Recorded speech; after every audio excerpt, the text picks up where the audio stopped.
Hi hello ವೀಕ್ಷಕರೇ, welcome to simple Bhagya kitchen.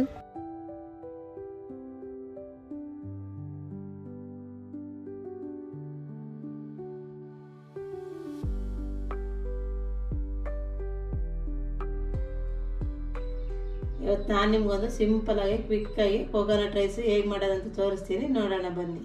Coconut rice ಮಾಡೋದಕ್ಕೆ ನಾನು ಒಂದು ಫುಲ್ ತೆಂಗಿನಕಾಯಿನ ತುರಿದು ರೆಡಿ ಮಾಡಿ ಇಟ್ಕೊಂಡಿದ್ದೀನಿ.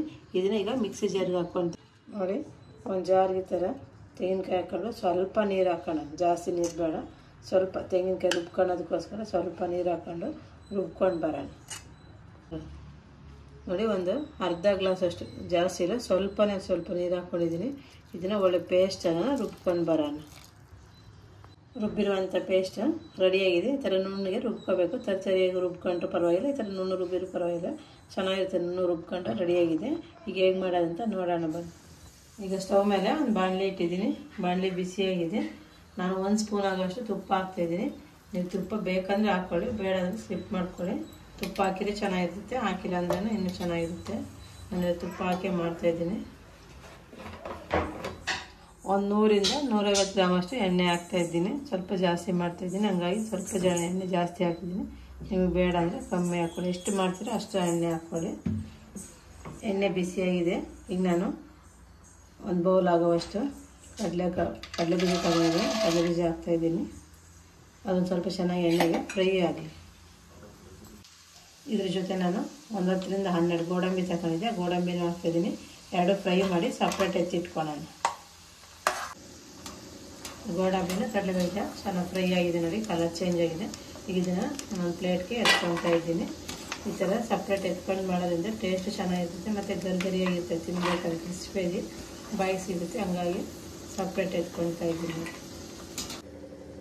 1-2 ಪೀಸು ಚಕ್ಕೆ, 1-2 ಪೀಸ್ ಲವಂಗ ಹಾಕ್ತಾಯಿದ್ದೀನಿ. ಈಗ ನಾನು 1-2 ಟೀ ಸ್ಪೂನ್ ಅಷ್ಟು ಕಡಲೆಬೇಳೆ ಹಾಕ್ತಾಯಿದ್ದೀನಿ. ಹಾಗೆಯೇ 1-2 ಟೀ ಸ್ಪೂನ್ ಅಷ್ಟು ಉದ್ದಿನಬೇಳೆ ಹಾಕ್ತಾಯಿದ್ದೀನಿ. ಉದ್ದಿನಬೇಳೆ ಕಡಲೆಬೇಳೆ ಎರಡನ್ನು 1-2 ನಿಮಿಷ ಚೆನ್ನಾಗಿ ಫ್ರೈ ಆಗಲಿ. ಒಂದು ಅರ್ಧ ಟೀ ಸ್ಪೂನ್ ಅಷ್ಟು ಸಾಸಿವೆ, ಹಾಗೆ ಒಂದು ಅರ್ಧ ಟೀ ಸ್ಪೂನ್ ಅಷ್ಟು ಜೀರಿಗೆ ಹಾಕ್ತಾಯಿದ್ದೀನಿ. ನೋಡಿ, ಮತ್ತು 1 ಬೆಳ್ಳುಳ್ಳಿನ ಜಜ್ಜಿಟ್ಕೊಂಡಿದ್ದೆ ಅಂತ 1 ಬೆಳ್ಳುಳ್ಳಿ ಹಾಕ್ತಾಯಿದ್ದೀನಿ. ಹಾಕಿ 1-2 ಸೆಕೆಂಡ್ ಫ್ರೈ ಮಾಡೋಣ. ಚೆನ್ನಾಗಿ ನಾನೀಗ ಒಂದು 6 ಈರುಳ್ಳಿನ ಸಣ್ಣದಾಗಿ ಉದ್ದಕ್ಕೆ ಹಚ್ಚಿಟ್ಕೊಂಡಿದ್ದೆ. ಆ ಈರುಳ್ಳಿ ಹಾಕ್ತಾಯಿದ್ದೀನಿ. ಹಾಗೆಯೇ ಹಸಿಮೆಣ್ಸಿನ್ಕಾಯಿ ಹಾಕ್ತಾಯಿದ್ದೀನಿ. ಖಾರಕ್ಕೆ ಎಷ್ಟು ಬೇಕೋ ಅಷ್ಟು ಹಸಿಮೆಣ್ಸಿನ್ಕಾಯಿ ಹಾಕ್ತಾಯಿದ್ದೀನಿ. ಸ್ವಲ್ಪ ಹಸಿ ಕರಿಬೇವು ಹಾಕ್ತಾಯಿದ್ದೀನಿ. ನೋಡಿ, ಎಲ್ಲ ಹಾಕಿ ಚೆನ್ನಾಗಿ ಫ್ರೈ ಮಾಡೋಣ. ಚೆನ್ನಾಗೆಲ್ಲ ಫ್ರೈ ಆಗಿದೆ. ಈಗ ನಾನು ರೆಡಿ ಮಾಡ್ಕೊಂಡಂಥ ಪೇಸ್ಟ್, ತೆಂಗಿನಕಾಯಿ ಪೇಸ್ಟ್ ಏನು ರೆಡಿ ಮಾಡ್ಕೊಂಡಿದ್ದ ಪೇಸ್ಟ್ ಹಾಕ್ತಾಯಿದ್ದೀನಿ. ನೋಡಿ, ತುಂಬ ಚೆನ್ನಾಗಿರುತ್ತೆ. ಟೇಸ್ಟ್ ಅಂತೂ ಮಸ್ತ್ ಇರುತ್ತೆ. ಒಂದ್ಸರಿ ತಿಂದರೆ ಮತ್ತೆ ತಿನ್ನಬೇಕು ಅನಿಸುತ್ತೆ, ಅಷ್ಟು ಚೆನ್ನಾಗಿರುತ್ತೆ. ನಾವು ಕೊಕೊನಟ್ ರೈಸ್ ಮಾಡ್ಕೊಂಡು ತಿಂತಾಯಿದ್ವಿ, ಎಷ್ಟು ತಿಂದರೂ ಇನ್ನೂ ಬೇಕಪ್ಪ ಅನಿಸುತ್ತೆ, ಅಷ್ಟು ಚೆನ್ನಾಗಿರುತ್ತೆ. ಇದು ಚೆನ್ನಾಗಿ ಫ್ರೈ ಆಗಿದೆ. ಜೊತೆ ಎಣ್ಣೆ ಜೊತೆ ನೆಂಕಾಯಿ ಫ್ರೈ ಆಗಿದೆ. ಚೆನ್ನಾಗಿ ಫ್ರೈ ಆಗಿದೆ. ತೆಂಗಿನಕಾಯಲ್ಲಿರುವ ನೀರಿನಂಶ ಎಲ್ಲ ಹೋಗಿ ಎಣ್ಣೆ ಬಿಟ್ಕೊತಾ ಇದೆ. ಅಂಥವರೆಗೂ 1-2 ನಿಮಿಷ ಚೆನ್ನಾಗಿ ಫ್ರೈ ಮಾಡ್ಕೋಬೇಕು.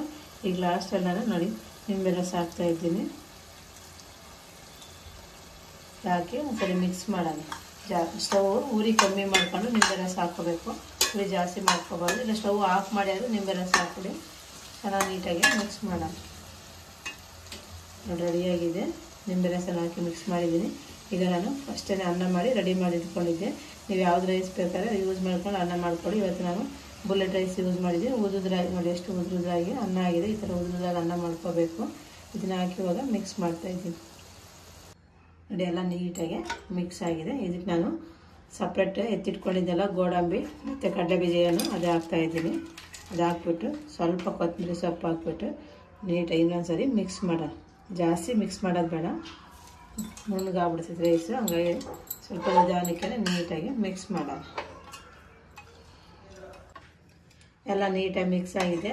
ನೋಡಿದ್ರಲ್ಲ ವೀಕ್ಷಕರೇ, ನಾನು ಇವತ್ತು ಯಾವ ರೀತಿ ಸಿಂಪಲ್ ಆಗಿ ಒಂದೇ ಥರದ ರೈಸ್ ಮಾಡ್ಕೊಂಡು ತಿನ್ನೋದಕ್ಕಿಂತ ಈ ಥರ ಡಿಫ್ರೆಂಟಾಗಿ ಕೋಕೋನಟ್ ರೈಸ್ ಮಾಡ್ಕೊಂಡು ತಿಂದರೆ ತುಂಬ ರುಚಿಯಾಗೂ ಇರುತ್ತೆ ಮತ್ತು ಟೇಸ್ಟಿಯಾಗೂ ಇರುತ್ತೆ. ನೀವು ಇದೇ ರೀತಿ ಒಮ್ಮೆ ಟ್ರೈ ಮಾಡಿ ಹೇಗೆ ಬಂದಿದೆ ಅಂತ ಕಮೆಂಟ್ ಮಾಡಿ, ಲೈಕ್ ಮಾಡಿ, ಶೇರ್ ಮಾಡಿ, ಹಾಗೆ ನಮ್ಮ ಚಾನಲ್ನ ಸಬ್ಸ್ಕ್ರೈಬ್ ಮಾಡಿ. ಯಾರೆಲ್ಲ ಸಬ್ಸ್ಕ್ರೈಬ್ ಮಾಡ್ಕೊಂಡೆಲ್ಲ ನೋಡ್ತಿದ್ದೀರಾ ಅಂತಾರೆ ದಯವಿಟ್ಟು ನಮ್ಮ ಚಾನಲ್ನ ಸಬ್ಸ್ಕ್ರೈಬ್ ಮಾಡಿ, ಆಲ್ ಅಂತ ಸೆಲೆಕ್ಟ್ ಮಾಡಿ.